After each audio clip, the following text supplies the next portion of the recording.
suwuh arep data pidana bebukaning kandha rinakit lungiting Serat Jawi kina prayatna ring mulah atah Wang Prabu mawi hatuladan tirun ring Sangrat Yadin salah ulah sasarat kabeh panhanda pada Sang Mawang Retinut ingkang werdine sayekti kedah prayitna ing tindak nenggih manungsa ingkang dadya nanindra mawi tuladan supaya tinurun ing jagat yektine lamun ratu iku salah ing tindak yekti sasar kabeh wong sak buwana awit ing jagat yektine muhung ratu ingkang denanut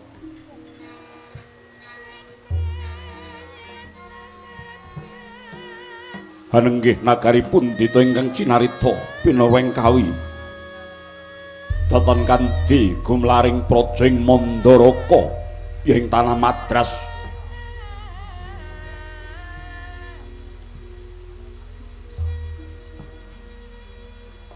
dasar praja ingkang ageng saknyatane agung praja ingkang ayem yektine ugi ayem kaprabawaning ngasta pusara praja songsong makuthaning negari nenggih Srinata Prabu Salyapati Sang Narasoma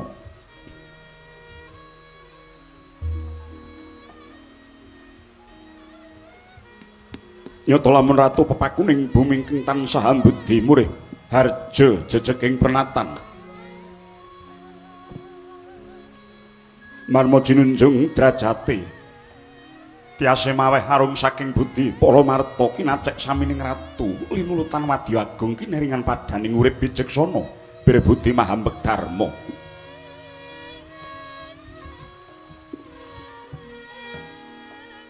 dasar sinengku yang puja brataning para wikuwinase sewa sugata miwah para nimpuna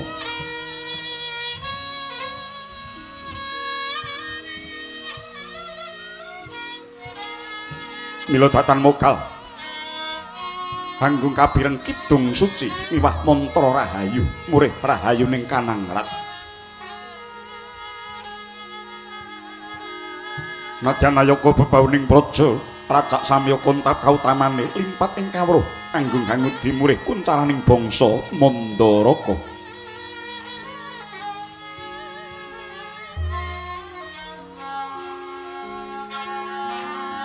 yen to ginunggung wiyaring jajan luring keprabon wibawaning ratu saratri datanana pedhote pinunggel kang hawe carita nujing hari sajuga sang Buminata kepareng nyesti angkel mungguing siti luhur balirungga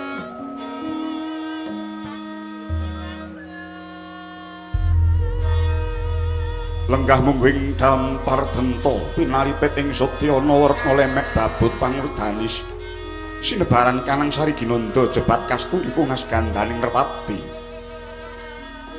sayekti prapta ing pamurakan sirna kamanungsane pindha Sang Hyang Bathara Sakra ingkang nedya hamaluya bumi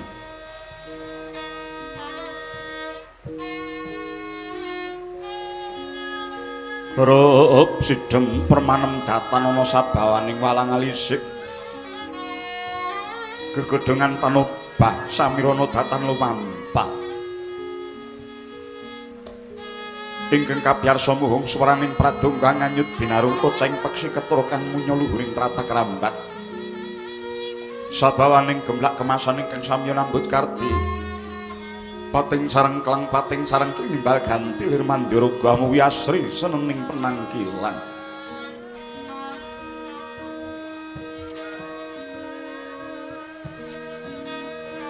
sinten to ingkang mungguing ayun mabukuh Susilarja nenggih putra kinasih kekasih Raden Rukmarata bagus warnane branyak pesemone ngawingkingaken pasebaning Arkyana-Pati Tuhayata Mantri muga wasesaning praja ingkang widagda mila tatan moklam menanggung sinaket mring Sang Nata Prabu Salya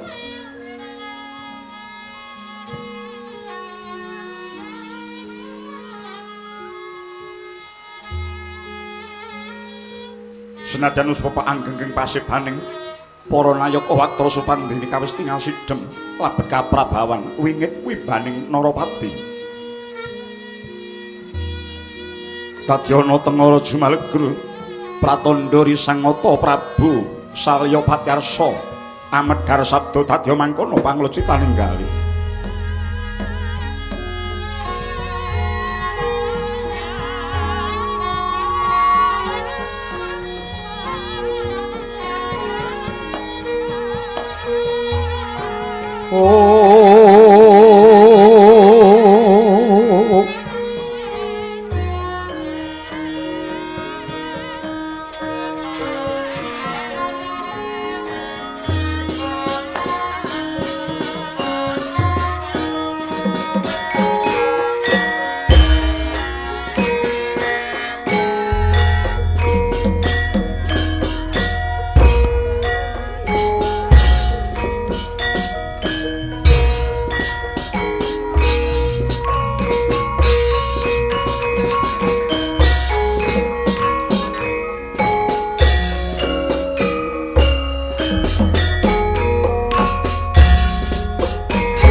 Palukon aku ning lekas lukita linubeng kitun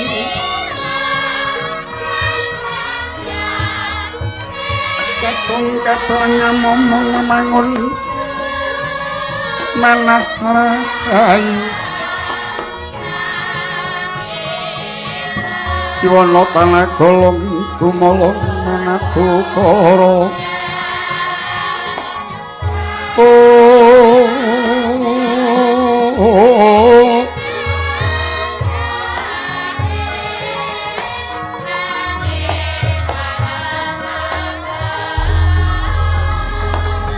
Kumolong manatu koro karangan romang hapus Puspita wangsalan semon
Harsaya mbektenira mrek manis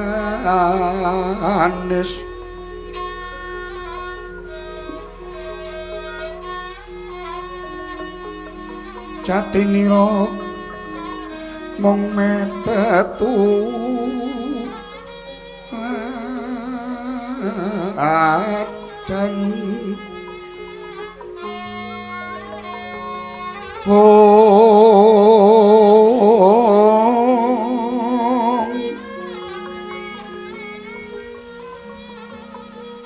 Wikono mring kotamane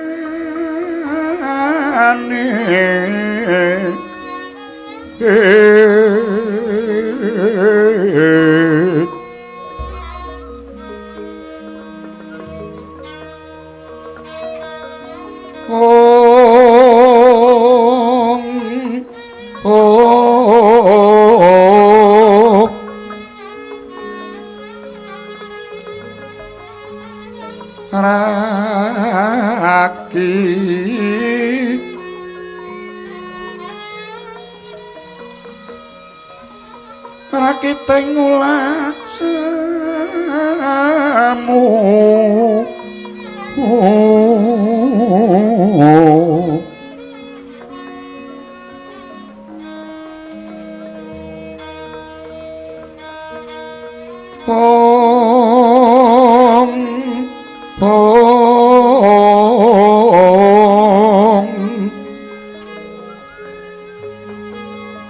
rakite ngulasamu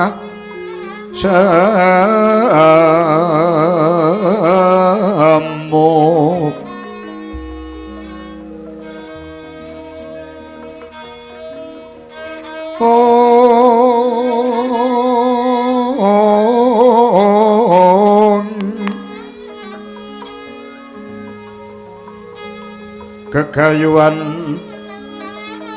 tateng tu mati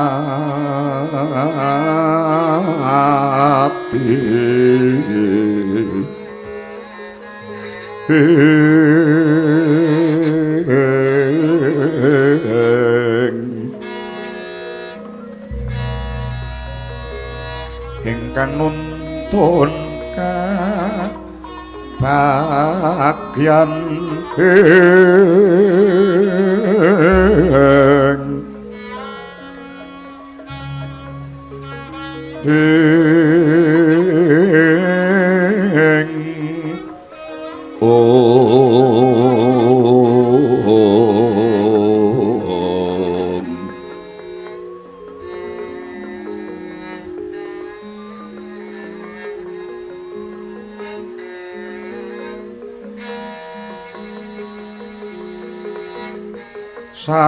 sarananing ayu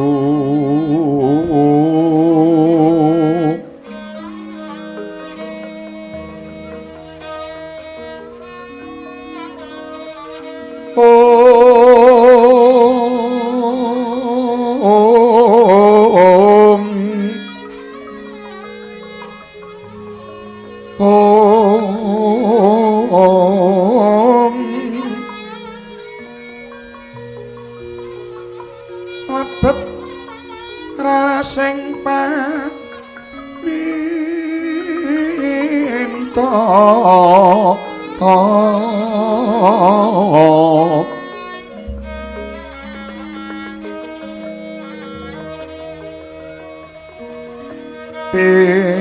pinto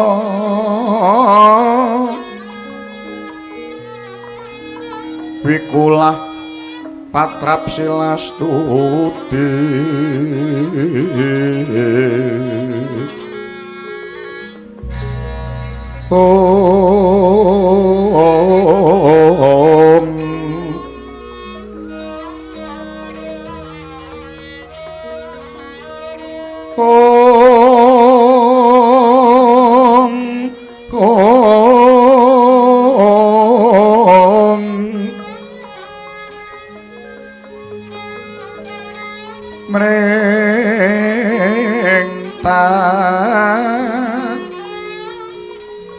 taning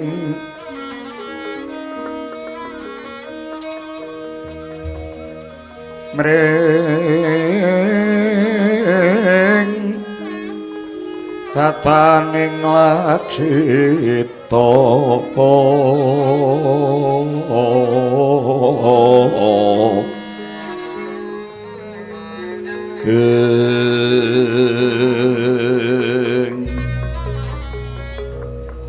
mring tata ning laksita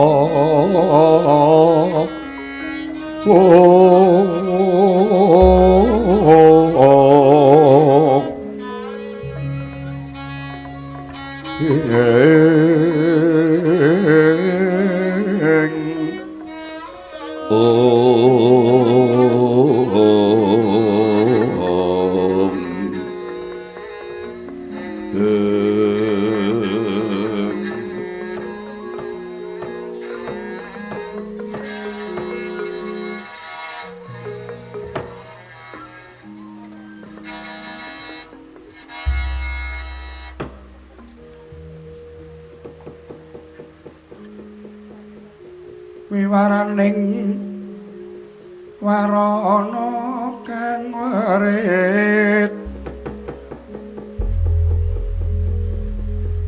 kinawruhan wenganetan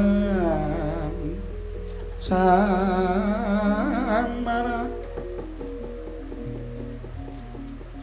kasarira saharine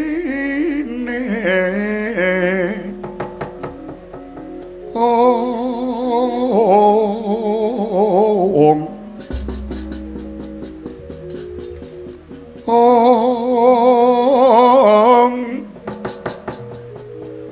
Praha yuneng luyut om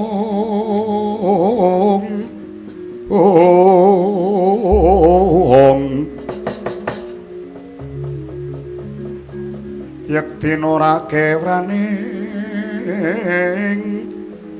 westi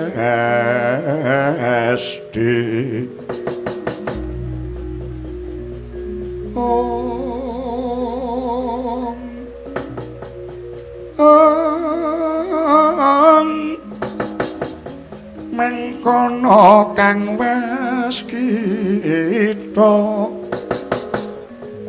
marmotena kayo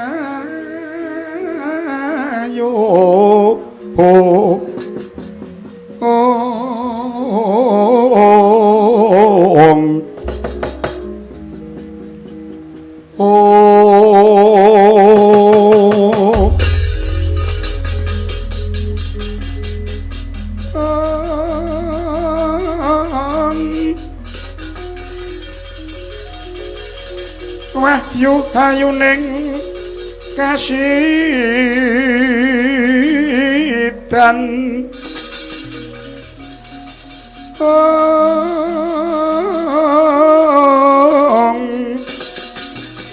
olah kamulyaning urip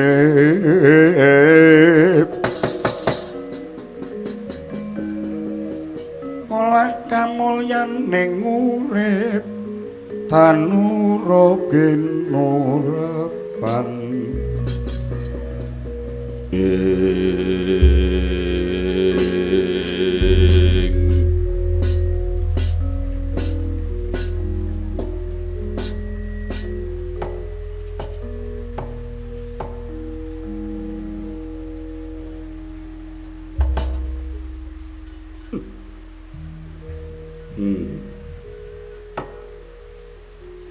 dahat katedha purbaning kang murwengrat muga hamba baro pepadang marang jagat Mandaraka. Rukmarata kula wonten pangandika dawuh Rama Prabu putra Paduka ngaturaken pangabekti mugi konjuk wonten sandhaping pada Paduka Kanjeng Rama Prabu. Iya. Anak Anung Anindita anakku lanang kang tak bang tak gegolo taruna ngungkulana bapa besok sapa meneh ingkang bakal nerusake lelabuhan darmane wong tuwa kejaba mung anak lanang nggih ananipun bapa jroning pasewakan negara Mandaraka ing Ripalungguhan iki ora tumuli paring dawuh merga lelakon negara Mandaraka ingkang nandhang pepeteng kaya Basanta ing ketawing hima. Anakku nggih, anakku. Pepetenging rasa ing nggone palungguhan iki durung pojo-pojo antuk pepadang. Temene ratu ingkang siniwaka iku yen to kandhuan susah ora becik dadine. Yen to ratune wae singkeling penggalih banjur dadi apa pernataning praja. Nanging nggih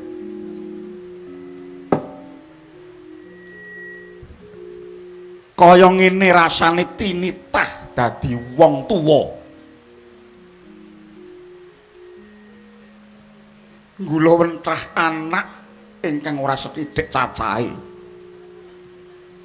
Ribet matumpa-tumpa, malah kapara pun bapa antuk coban ingkang kawasa. Duh, Rama Prabu. Sepinten to risak ing raos kula angin ngeti dhateng lampan pepeteng ingkang sinandhang praja Mandaraka. Utamanipun paduka Kanjeng Rama Dewaji miwah kula sekadang dene kae calang. Iya. Mongko aku duwe anak wedok. Sing metu wadon kuwi 3 cacahe. Erawati, Surtikanti, Banowati. Sing metu lanang Burisrawa karo kowe. Anak 5 pangangkahku tak gulawentah Kang Permati. Utamane kang ketemu wadon wis tak wulang wuruk malah temene supaya ngerti serawungan anak ratu nanging gelem kumpul wong pikolehe siji ngerti cara-carane wong kekumpulan, loro wanuh marang cara-caraning kapriyayen sambunge karo wong cilik. Sak banjure bisa uga kanggo ngluweske tenaga, ngaluske basa, ngerti traping sandang penganggo lan mundhak kawruhe, tatak atine satemah bisa ngilangke rasa kang kurang prayoga. Najan anakku kang metu ning kedaton tak ajari supaya aja padha kemratu-ratu. Merga apa? Wong wadon mono yen to besuke wis winengku kakung jejibane luwih dening abot. Antarane bisa njaga marang kakunge, bisa njaga marang gaweane, bisa njaga marang awake dhewe lan bisa njaga marang bale somah. Rukmarata, kowe tak weling ya. Sak mangsa kowe besok wis omah-omah. Menyang endi parane wong kuwi ngudi tuwuh nerusake sejarah. Ora wurunga kowe besok uga mesti anak-anak kaya pun bapa. Bocah kang roh padang hawa wiwit brol metu saka nggo garba olan ya lair lan batine. Utamane yen wis wiwit umur 3 taun bocah kuwi pancandriyane wis wiwit kuwate, pendulu, pengambu, pangrungu lan liya-liyane wis wiwit wijang. Ya kuwi bocah ingkang aran kemratu-ratu, werdine yen jejaluk kudu ana. Ing mangsa iku bocah wiwit diwulang. Nanging carane pamulang ya sak bobot sak murwat sarta pamulange srana pangudang. Lah yen wis yuswa 4 taun luwih 6 sasi iku aran bocah demulan kuwi prayoga wiwit diwulang nganggo tata krama sawetara. Yen wis umur 5 taun luwih 3 sasi diarani umur jaman gedhe ingkang sepisan. Yaiku aran jejaka utawa perawan tumangkare Pancandriya wis ngreda. Ya tegese nedeng-nedenge mekare, mekar-mekaring murka. Mulane pamerdine kudu kanthi wasesa ingkang minangka panyirepe Yen ora mengkono bakal dadi gedhe kamurkane, mulane kudu ditliwengake marang kautaman, diweruhake marang kagunan. Nune nggih Rama Prabu, menawa sumur 10 tahun luwih 6 sasi wis ngambah rong jaman gedhe diarani Jaka Kemalakala werdine durung ajeg kekarepane tansah solan salin paribasan endi sing dinulu kapiluyu endi sing dirungu digugu ing wektu iku yen arep nandukake piwulang srana sareh angon sak lintire dhewe sing supaya metu kekarepane. Mun nggih Rama Prabu. Lah, yen wis 15 taun luwih 9 sasi, wis ngambah 3 jaman. Tegese 3 jaman gedhe kang diarani Jaka utawa Perawan Birai. Praene alus upamane kembang lagi nedeng megare, weninging panon lagi nedeng pencare, guwayane lagi nedeng amoyo-moyo. Pamulune kudu diwuwi aluse. Yen wis umur 21 taun ngambah jaman gedhe ingkang kaping 4 wis aran Jaka Diwasa werdine sirna adining warna ing kono wis tetep manungsane mulane yen mulang dijalari saka kedheping cipta sasmita utawa didongengake semono angele merdi putra semono abote dadi wong tuwa. Nggih Rama Prabu. Saka pangrasaku wis ora kurang-kurang nggonku nandukake piwulang marang anakku wadon nanging temune malah saiki sirna saka pangarep-arepku Mbak Ayumu musna tanpa lari ing dina iki sasat jinempa ning angin ora karuan juntrunge Rukmarata besok kapan baline Mbak Ayu Merawati nggih.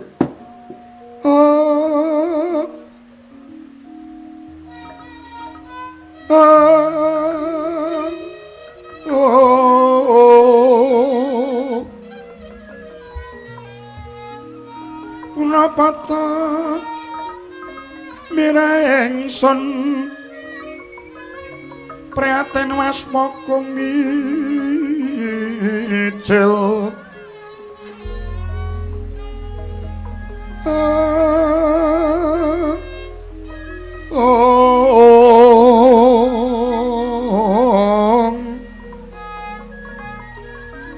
duda tanpa karya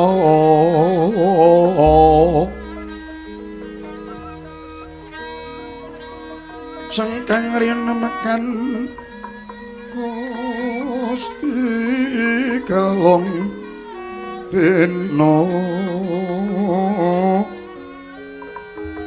sak sekarnyo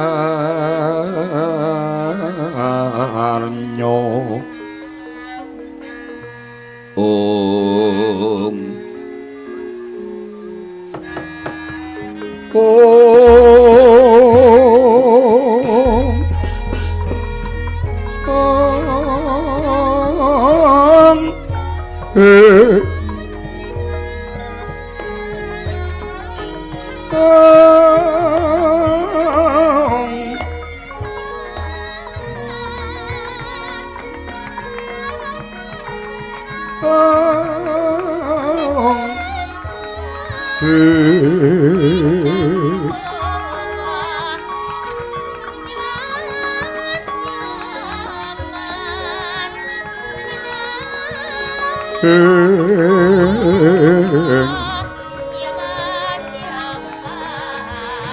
Hansamar pamoring suksma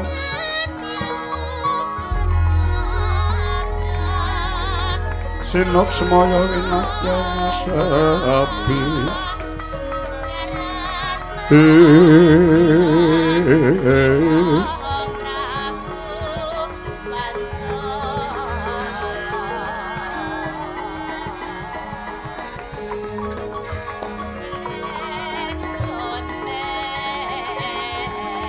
sinimpen telenging kalbu pambukaning laron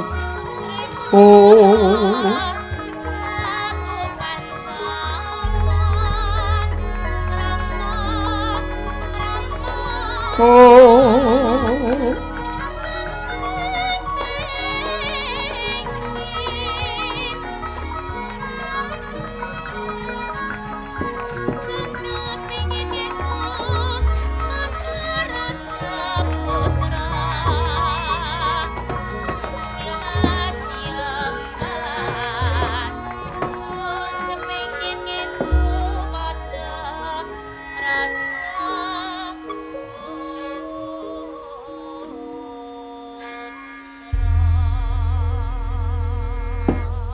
Hanjrah ingkang puspitorum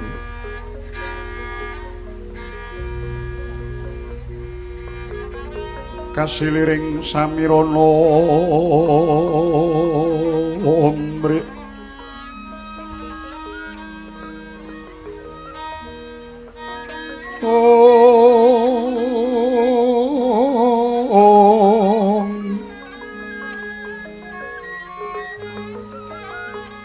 Sekar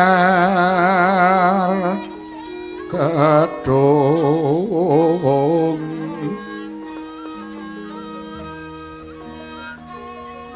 Kongas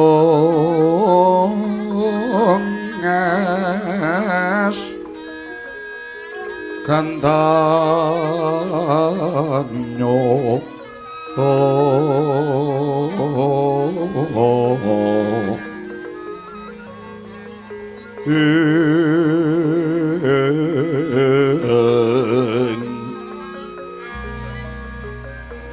Maweh praras renaning triya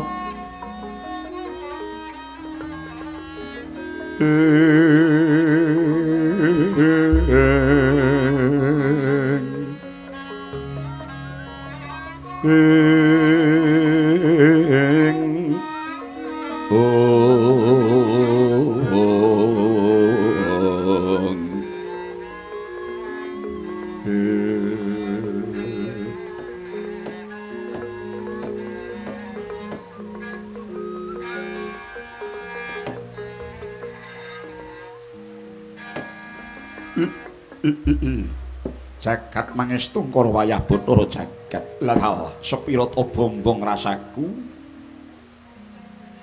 Dene anakku lanang bagus dhewe sak donya. Ing sowan Nyabyantara ana ing Mandaraka. Permadi padha winantu Bagya Basuki sawanira kulup. Inggih.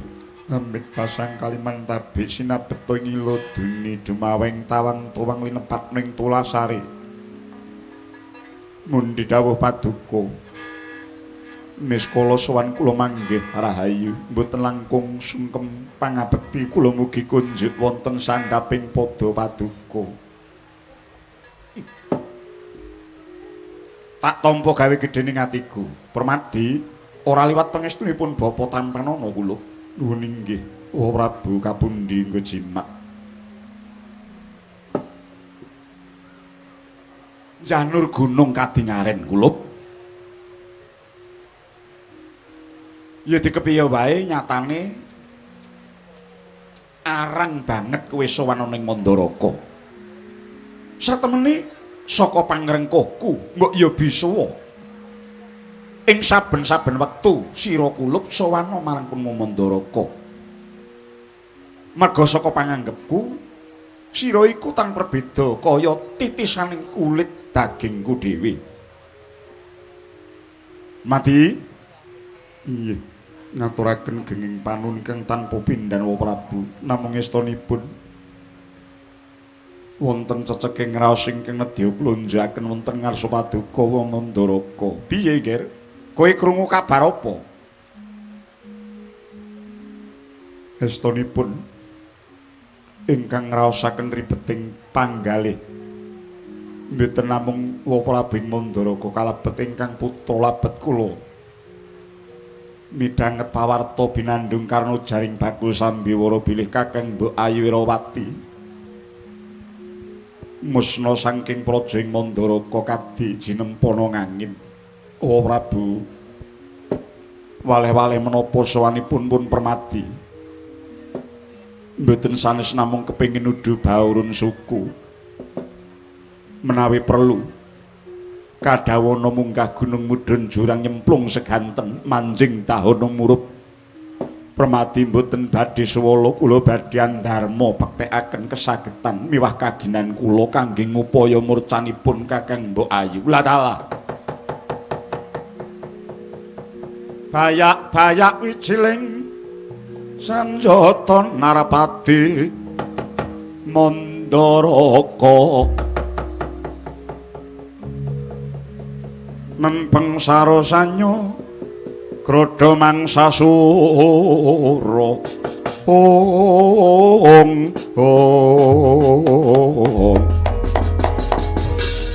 sigra bala tumingal prang campa samya medali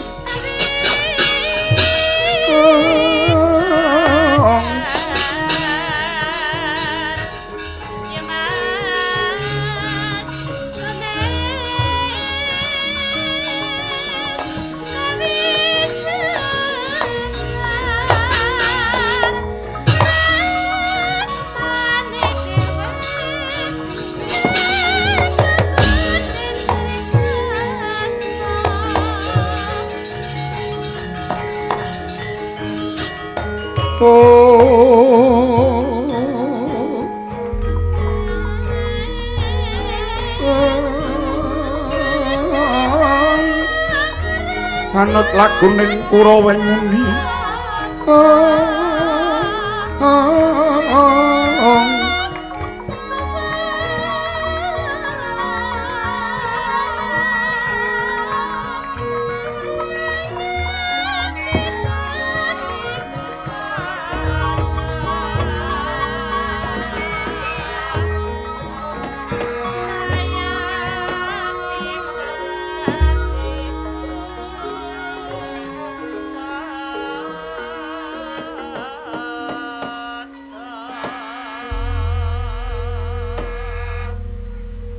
ora pangling iki Patih Sengkuni ingkang prapta ing Mandaraga bagya satekamu Suman nuwun inggih pangestu paduka sinuwun raharja sawan kula nering sambe kala namung pangabekti kula mugi kunjuk wonten sandhaping wada paduka sinuwun Prabu Mandaraka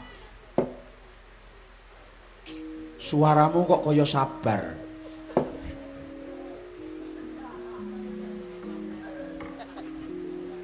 kaya sabar windan kowe. Nggih. Lakar mekaten kawontenan kula. Ya Sengkuni tak tampa gawe gedhening atiku ora liwat. Pangestuku wae tumrapa marang sira. Nggih dat kapundi.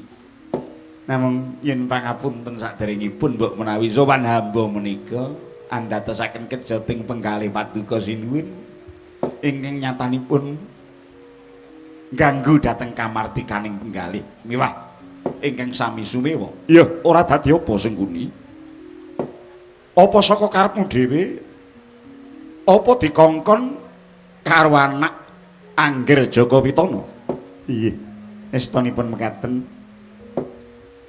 wale-wale menapa kula mundi dawuhipun Angger Kurupati bilih sowan kula wonten ing ngarsa paduka Sinuwun Mandaraka tanah sanes kejawi namung kadhawan ngebun-bun enjing anjejawah sonten ngebun esuk udan-udan sore tegese bun esuk kuwi jenenge awun-awun ana sing ngarani wuwun udan sore kuwi jenenge rarap tegese nyuwun rabi sing njaluk rabi sapa anak Angger Jaka Pitana kepareng badhe nderek suwita wonten ing ngriki menawi kepareng lenggahipun Angger Kurupati ngembat praja Ngastina kepengin dipun jajari lenggahing Prameswari putri saking Mandaraka Atmaja Paduka Sinuwun Prabu Salyapati inggih menika ingkang awawangi Dewi Erawati. Mila saking menika sinuwun sanget atur kula ing ngarsa Paduka Sang Prabu wonten mulunging penggalih Sukal laning Nala Kula nyuwun dawuh. Mboten ketang namung seklimah kepareng paduka mundhut bebana ing kados pundi uger saged ginayuh ing sarana. Anak Angger Jaka Pitana sampun amaringi Purbawasesa dhateng lampahing pun Suman. Inggih baken sageta dinten mangke tinampi ngreh pasuwitanipun Anak Angger Jaka Pitana. Singkuni kula wonten dawuh. Dadi kabar iki durung warata tekan negara Ngastina. Kula nuwun wonten dawuh menapa? Sumurupa. Negara Mandaraka dina iki lagi nandhang pepeteng merga saka ilanging anakku wadon Sirawati ingkang musna tanpa lari. Mongko nyatane jroning pura ora ana banon tinumpuk andha kang sumendhe lunglungan ingkang putres. Ilanging anakku wadon sekaring kedaton Irawati kaya dene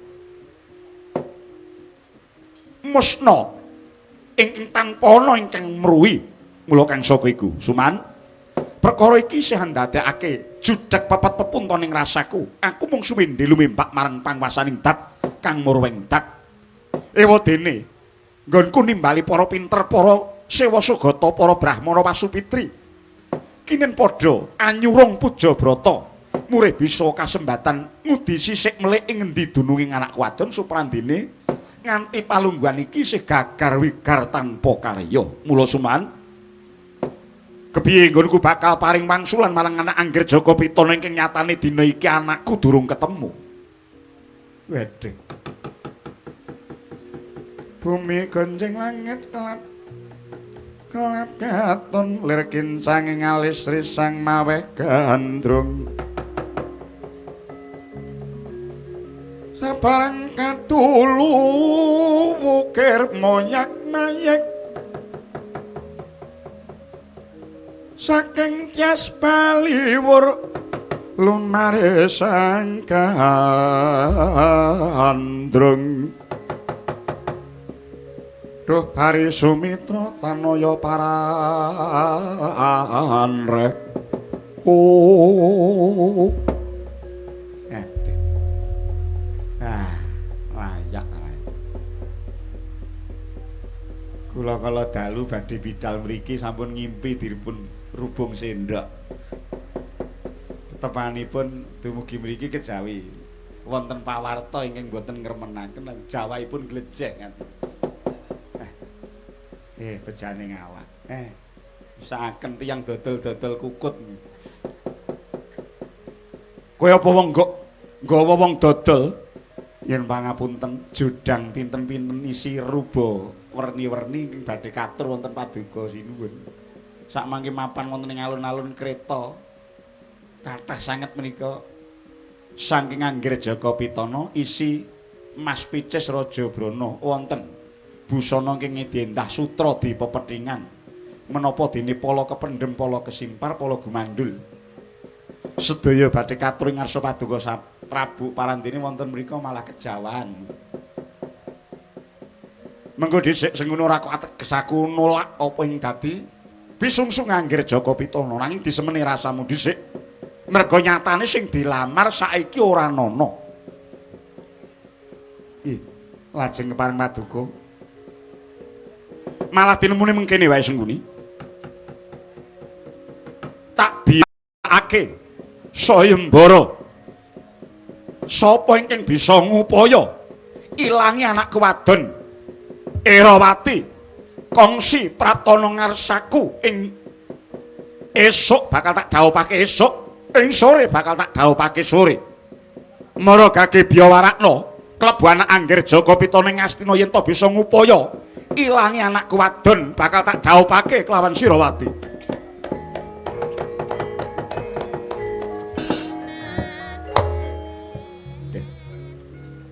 Ngaturaken geng panuwun ingkang tanpa upami menawi tetela mekaten Sang Prabu.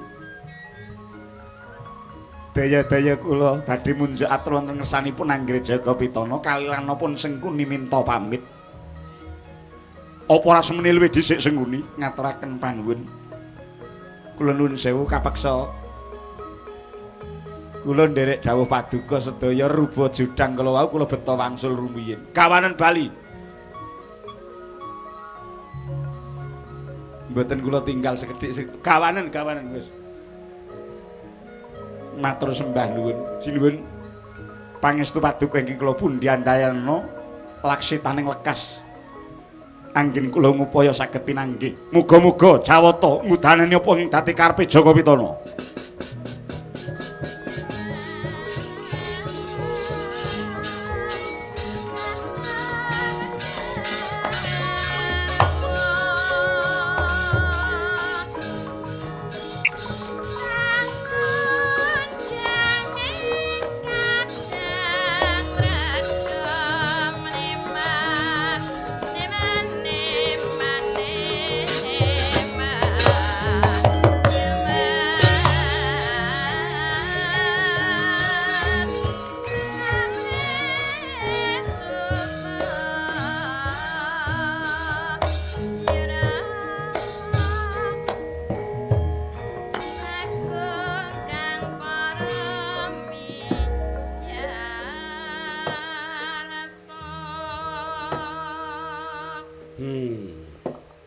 Ana-ana wae lelakon iki.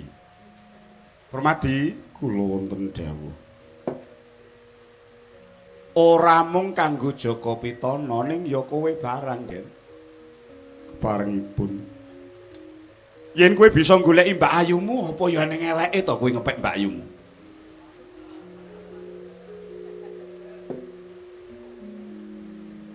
Mongko radi sepuh kanggo sedasa taun. Ora apa-apa. Tumrape wong jaman saiki luwih tuwek sing wedok ki lumrah. Malah bisa uga nuwuhake gregeting rasa. Inggih. Tanggaku ki ya ana. Tuwa sing wedok. Ning nyatane teka samengku isih nemu rasa kabagyan. Merga ing antarane wong sejuduhan mono lanang lan wadon anane mung tresna tinresnan. Kakunge ngayomi sing wadon bekti. Kuwi pathokane. Ora apa-apa yen kowe bisa goleki mbayumu peken. Makaten Rama Prawiya. Malah gedhe pangebanging pun Wamandaraka, muga-muga sing bisa goleki kowe Permati. Sapa wonge lumahing bumi kurping langit iki sing ora seneng duwe mantu wong kaya kowe. Mugi-mugi kemawon mekaten namung esdining mananggin kula kepengin ngupaya ngaturaken genging panuwun Prabu nderek kepareng paduka. Rukmarata wonten dawuh Prabu. Kowe sing prayitna ngati-ati nyebara wadya telik sandi supaya padha neliti mbok menawa antuk pekabaran ing ngendi dununging Mbak Ayum. Ngono nggih ngestaken dawuh. Duhayata. Lho. Raimu kebiron.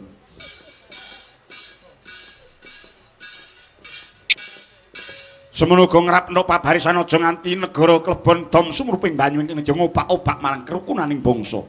Ngestaken dawuh paduka. Bareng amit padhal wasilan kaya ora ana dawuh maneh. Lain ngono to pau, wis ditipur ning gati jroning pasewakan Mandaraka.